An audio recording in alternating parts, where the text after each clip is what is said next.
11 సీట్లు ఉన్న వైసీపీకి ప్రతిపక్ష హోదా ఎలా వస్తుంది? మేము వస్తే తప్ప మేము అసెంబ్లీకి రాము, ఇలా గవర్నర్ ప్రసంగాలను అడ్డుకుంటాం అనేది ఇది సరైనది కాదు. ఇది ప్రజలందరికీ కూడా తెలియచేస్తున్నాం ఈ సందర్భంలో. అందుకని ఇది భవిష్యత్తులో కూడా మేము కోరుకునేది వైసీపీ నాయకుల్ని, మీకు ప్రతిపక్ష హోదా ఇవ్వకపోయినా ప్రజలు మీకు 11 సీట్లు ఇచ్చారు, దాన్ని గౌరవించి మీరు అసెంబ్లీకి రండి. మీ స్థాయికి తగ్గట్టుగా మీకు మీకు ఎన్ని ప్రశ్నలు అడగాలో దాని తగ్గట్టుగా ఇస్తారు మీకు. ఇవన్నీ దాటి మన స్పీకర్ గారు కూడా చాలా గౌరవంగా 11 సీట్లు వచ్చినప్పటికీ కూడా చాలా గౌరవంతో ఇంతకాలం వాళ్ళకి ఇస్తూ వచ్చారు. ప్రశ్నోత్తరాల సమయంలో కూడా ఆయనకి ఇచ్చారు. గతంలో కూడా ఇవన్నీ ఆయన రావడానికి కూడా ఆయన ఎలా రావాలి, ఏం చేయాలి, దానికి కూడా చాలా ఏమాత్రం ఇబ్బంది పెట్టకుండా గతంలో కూడా చేశారు. ఫస్ట్ మీరు మనకి గవర్నమెంట్ ఫామ్ అయిన తర్వాత కూడా వీటిని దృష్టిలో పెట్టుకొని వైసీపీ కొంచెం హుందాగా వ్యవహరించాల్సిన అవసరం ఉంది. వైసీపీ నాయకులకు కూడా మీకు బాధ్యత ఉంది. గవర్నర్ గారి ప్రసంగాన్ని మీరు ఆ విధంగా మీరు ప్రశాంతంగా విని దాన్ని వచ్చే జరుగుతున్న సమావేశాల్లో మీరు దాని మీద లోటుపాట్లు మీరు చెప్తే బాగుంటుంది తప్ప ఇలా కూర్చోబెట్టి అరుపులు కేకలు ఇది సమంజసంగా లేదు. అంటే అర్ధాంతరంగా ప్రతిదానికి అసెంబ్లీలోకి రాగానే గొడవ పెట్టుకోవాలి, దేన్నైనా విభేదించాలనేది ఇది చాలా లో లెవెల్ ఆలోచన విధానం, లో లెవెల్ స్ట్రాటజీ. అది ప్లీజ్ మీరు అప్గ్రేడ్ అవ్వండి, మీరు అప్లిఫ్ట్ చేసుకొని మీరు కూర్చోబెట్టి డెమోక్రటిక్ ప్రాసెస్కి గౌరవం ఇవ్వండి. మనస్ఫూర్తిగా వైసీపీ నాయకులకి ఇది నా విన్నపం, నా విజ్ఞాపన. This what I would like to say. And నిజంగా కావాలి అంటే మీరు ఈ 5 సంవత్సరాల్లో మీరు ప్రతిపక్ష హోదా మీకు రాదు, అది మీరు మెంటల్గా ప్రిపేర్ అయిపోండి.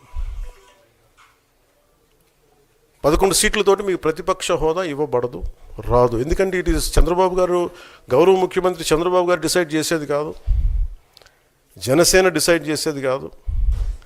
దానికి రూల్స్ ఉన్నాయి, దానికి రెగ్యులేషన్స్ ఉన్నాయి, నామ్స్ ఉన్నాయి. ఉదాహరణకి నేనే మన కేంద్ర ప్రభుత్వం ఫార్మేషన్కి మేము వెళ్ళినప్పుడు పార్లమెంటరీ లీడర్ని ఎన్నుకోవాలి మనం కూర్చున్నప్పుడు, ఎన్డీఏ పక్ష నాయకుడు ఎన్నుకోవాలనుకున్నప్పుడు నేను నాయకుల స్థాయిలో నేను కూర్చున్నాను. అదే నేను ఇక్కడ మంత్రిగా ప్రమాణ స్వీకారం చేసేటప్పటికి నన్ను ప్రధానమంత్రి గారి పక్కన నన్ను కూర్చోబెట్టలా. నేను డిప్యూటీ సీఎం అయినప్పటికీ కూడా అది మంత్రి హోదానే కాబట్టి తిరిగి నన్ను మంత్రులందరూ పక్కనే కూర్చోబెట్టారు తప్ప ప్రత్యేకంగా నన్ను అక్కడ కూర్చోబెట్టలేదు. అంటే very specific rules and regulations నడుస్తాయి. ఉదాహరణకి పొద్దున కూడా స్పీకర్ గారు ఎదురొస్తే నేను అసెంబ్లీలోకి అడుగు పెడతా ఉంటే స్పీకర్ గారు ఎదురొచ్చారు. మనకి వచ్చి ఆయన కూడా ఆయనతో పాటు రండి అని వెళ్తుంటే ముందుకు తీసుకెళ్తుంటే నాకు అనిపించింది, సార్ ఇది డిప్యూటీ సీఎంకి ప్రోటోకాల్ ఉండదు, ఓన్లీ ముఖ్యమంత్రి గారు, స్పీకర్, మనకు కౌన్సిల్లో ఉండే చైర్మన్ ఆయనే మీరు చేయాల్సింది తప్ప ఇది మేము ఉండేది కాదని చెప్పి నేనే వెళ్ళిపోయాను. ఎందుకంటే మేమే ప్రోటోకాల్స్ బ్రేక్ ఎందుకు చేయమంటే మాకు లేని ప్రోటోకాల్ మేము అడగం. అలాగే వైసీపీ నాయకత్వం కూడా గుర్తించాల్సింది, ఇది మీకు హోదా ఇవ్వబడదు. ఇది చంద్రబాబు గారు ఆప్ చేస్తేనే కాదు, ఇది ఎవరు ఆప్ చేసింది కాదు, మీకు ప్రజలు మీకు ఇవ్వలేదు. మీకు అది మీరు దృష్టిలో పెట్టుకొని మీరు ప్రవర్తించాల్సింది మనస్ఫూర్తిగా నేను వారిని కోరుకున్నాను. అంతేగాని వారిని ఎక్కడ అవమానం పరచాలని కానీ వారిని తగ్గించాలని కానీ లేదు. 175 సీట్లు కేవలం 11 సీట్లు ఇచ్చారు వాళ్ళకి. ఆ దృష్టిలో పెట్టుకొని ప్రవర్తించవలసిందిగా మనస్ఫూర్తిగా వారికి కోరుకుంటూ మీకు తెలియజేసుకున్నాను. Thank you.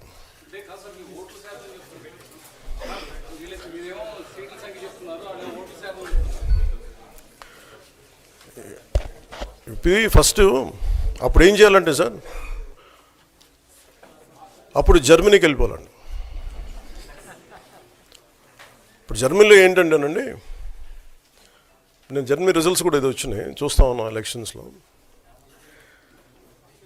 25% వచ్చిన హైయెస్ట్ పర్సంటేజ్ ఆఫ్ వచ్చిన ఓటుకి ఇన్ని ఎంపీస్,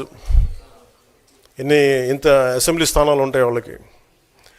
5% మించి తక్కువ వస్తే 5% ఓట్లు మిగతా వాళ్ళు పంచుకుంటారు.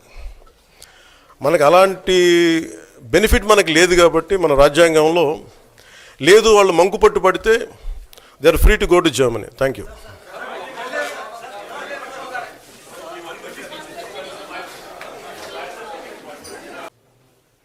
ఈరోజు గవర్నర్ గారి ప్రసంగంలో, బడ్జెట్ సంబంధించిన ప్రసంగంలో గవర్నర్ గారు ప్రసంగిస్తున్నప్పుడు గత ప్రభుత్వంలో ఉన్న నాయకులు, వారి సభ్యులు చాలా హుందాగా గవర్నర్ గారు ప్రభుత్వం తరపున ఆయన సందేశాన్ని తీసుకెళ్తున్నప్పుడు వారు చేసింది ఏమాత్రం సబబుగా లేదు.